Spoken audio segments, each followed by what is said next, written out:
जमीन से 480 फीट ऊंचा बनना ये पिरामिड दोस्तों, जिस पिरामिड को चेक करने के लिए साइंटिस्टों ने भी अपना दिमाग लगाया और दोस्तों अपना दिमाग लगा कर इस पिरामिड के अंदर एक छोटा सा छेद करा और उसके अंदर कैमरा भेजा ये जानने के लिए कि इस पिरामिड का रियल राज क्या है। और दोस्तों जब कैमरे को इसके अंदर भेजा जाता है तो देखने मिलता है इस पिरामिड के अंदर एक बड़ा सा पत्थर फंसा हुआ है। और दोस्तों साइंटिस्टों का मानना था इस पत्थर के पीछे जरूर कुछ ना कुछ बहुत बड़ा राज है। और दोस्तों यही राज देखने के लिए साइंटिस्टों ने उस कैमरे के अंदर एक ड्रिल मशीन को लगा दिया। साइंटिस्टों का ये कहना था कि ये ड्रिल मशीन इस पिरामिड के अंदर जितने कम से कम छोटा सुराख करे उतना ही पिरामिड को नुकसान बहुत कम से कम पहुंचेगा।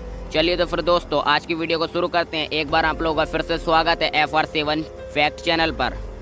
तो दोस्तों सबसे पहले तो हम लोग इस पिरामिड के बारे में बात करते हैं, आखिरकार ये पिरामिड क्या है और कैसे बना है। दोस्तों अगर इस पिरामिड की बात करी जाए, ये पिरामिड 13 एकड़ में इकला फैला हुआ है। और दोस्तों साइंटिस्टों का ये मानना है कि इस पिरामिड के छोटे वाले दरबार के अंदर 9 फुट बॉल बहुत ही आसानी से आ सकती हैं। और अगर इस पिरामिड के निर्माण की बात करी जाए तो इसके अंदर 23 लाख से भी ज्यादा बड़े बड़े पत्थरों का यूज किया है। और दोस्तों कुछ पत्थर तो 50 टन से भी ज्यादा है। और अगर इस पिरामिड के वजन की बात करी जाए तो दोस्तों इस पिरामिड का वजन 60 लाख टन से भी ज्यादा है, यानी कि दोस्तों बुर्ज खलीफा की बराबर है इसका वजन। और दोस्तों इस पिरामिड के अंदर आज भी कुछ ऐसे सीक्रेट राज जिंदा हैं जो कि दोस्तों उन्हें जानने के बाद तो आपके भी होश ही उड़ जाएंगे। चलिए तो फिर दोस्तों बताता हूँ इसकी मैं आप लोगों को फुल हिस्ट्री। चैलेंज नंबर 1 दोस्तों, ये रिसर्चर्स टीम कई सदियों से इसका ये सीक्रेट पता करने के लिए अपने हाथ और सिर जोड़ के बैठी थी कि दोस्तों आखिरकार कैसे इस पिरामिड की जो ये आप लोगों को सीटें दिख रही है दोस्तों कैसे नॉर्थ ईस्ट और साउथ और वेस्ट पर हैं। और दोस्तों कुछ एक्सपर्ट का मानना तो ये भी था कि दोस्तों इस पिरामिड की ओर चारों ओर को नालियां बनाई होंगी और दोस्तों उन नालियों के अंदर पानी भर दिया होगा और फिर एक लाइन से दूसरी लाइन लेवल बाई लेवल नापी गई होगी और दोस्तों इस तरह से इसका ये वाला शेप बनाया होगा। और दोस्तों कुछ एक्सपर्ट का मानना तो ये भी है कि दोस्तों आर्किटेक्ट ने इस सिंपल गैजेट का भी यूज करा होगा। दोस्तों ये इस गैजेट के दोनों साइडों को लकड़ियां हैं और दोस्तों बीच में लट्टू डाल दिया गया। और दोस्तों इस लट्टू की जो रस्सी है, अगर वो लट्टू की रस्सी बिल्कुल सीधा लेवल में आ रही है तो दोस्तों वो लोग समझ गए होंगे कि बीच की जगह पिरामिड बनाने के लिए बिल्कुल परफेक्ट है। दोस्तों चैलेंज नंबर 3, अब बारी थी पिरामिड के कंस्ट्रक्शन की, क्योंकि दोस्तों जब इन पत्थरों को एक लेवल बाई लेवल शेप में काटा गया होगा तो दोस्तों उस टाइम तो ना ही ग्राइंडर था और ना ही दोस्तों कोई ऐसी मशीन थी जिस मशीन की मदद से दोस्तों ये लोग इस पत्थर को शेप में काट लें। तो फिर दोस्तों आखिरकार इन लोगों ने इस पत्थर को किस चीज से काटा?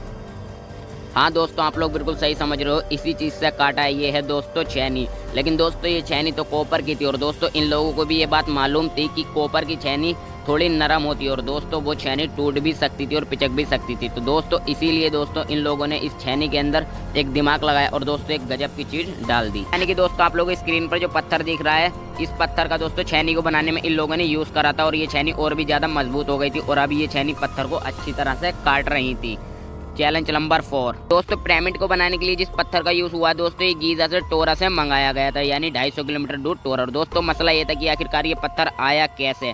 और दोस्तों ये एक पत्थर का वजन 50 टन से भी ज्यादा है, यानी कि दोस्तों 50,000 kg, यानी दोस्तों जितनी 3 बसें होती हैं टूरिस्ट, इतना वजन इसके एक पत्थर में था। तो दोस्तों ये पत्थर गीजा से टूरा 250 किलोमीटर दूर कैसे मंगाया गया? दोस्तों उस टाइम तो ट्रक और गाड़ियां भी नहीं होया करती थी जो कि दोस्तों वो पत्थर को एक जगह से दूसरी जगह पहुंचा दें। चलिए तो फिर दोस्तों मैं बताता हूँ आखिरकार दोस्तों गीजा से टोरा तक पत्थरों को कैसे पहुंचाया गया, इन 50-50 टन भारी पत्थरों को दोस्तों नाव की मदद से। हाँ दोस्तों आप लोगों ने बिल्कुल सही सुना। दोस्तों गीजा और टोरा के बीच एक बड़ी सी नदी थी दोस्तों, जिस नदी का इन लोगों ने फायदा उठाया और दोस्तों बड़े बड़े पत्थरों को नाव में रख के एक जगह से दूसरी जगह पहुंचाया, यानी दोस्तों पिरामिड तक पहुंचाया। और दोस्तों सेंटोसो का मानना ये है कि ये पत्थर को लोडिंग और अनलोडिंग करने में कम से कम 500 लोगों की लेबर एक टाइम में लगी होगी। चैलेंज नंबर 5 दोस्तों, साइंटिस्टों को अपने सारे क्वेश्चंस के आंसर तो मिल चुके थे जो उन्होंने क्वेश्चन करे थे, लेकिन दोस्तों साइंटिस्टों को एक बात अभी भी हड़बड़ा रही थी कि दोस्तों ये पत्थर काट भी लिए और दोस्तों मंगाए कहाँ से गए ये भी पता चल गया और इसका कंस्ट्रक्शन कैसे बना हुआ ये भी पता चल गया। लेकिन दोस्तों वो जो बात इनको हड़बड़ा रही थी वो बात ये थी कि दोस्तों 480 फीट इतनी ऊंचाई पे और दोस्तों 50 टन भारी पत्थर को इतनी ऊंचाई पे कैसे ले जाया गया, क्योंकि दोस्तों उस टाइम तो मशीन भी नहीं होती थी जो मशीन से लेके जाया जाता। दोस्तों साइंटिस्टों का मानना ये है कि इस पिरामिड के चारों ओर इस तरह से सर्कल बनाया और उसके ऊपर को पत्थर रपका रपका के लेके गए होंगे। लेकिन दोस्तों कुछ लोग इस बात से सरासर इनकार करते हैं, लेकिन ये बात तो सच है कि इस पत्थर को इतनी ऊपर ले जाने में दोस्तों लेबर का ही हाथ है, लेबर की ही मेहनत लगी है। और दोस्तों वो आखिरकार कौन सी चीज़ थी जब दोस्तों इस पिरामिड के अंदर एक कैमरे को भेजा गया और दोस्तों कैमरे ने कुछ ऐसा देखा जो कि दोस्तों 4500 सालों से भी ज़्यादा पुराना था। दोस्तों वो चीज़ क्या है दोस्तों, ये सारी बातें हम लोग जानेंगे पार्ट 2 में। अगर दोस्तों आप लोगों को पार्ट 2 देखना है तो हमारे चैनल को सब्सक्राइब जरूर से कर देना, क्योंकि दोस्तों जब आप लोग हमारे चैनल को सब्सक्राइब करोगे तो दोस्तों आप लोगों के पास हाथों हाथ पार्ट 2 का नोटिफिकेशन पहुंच जाएगा। दोस्तों आज के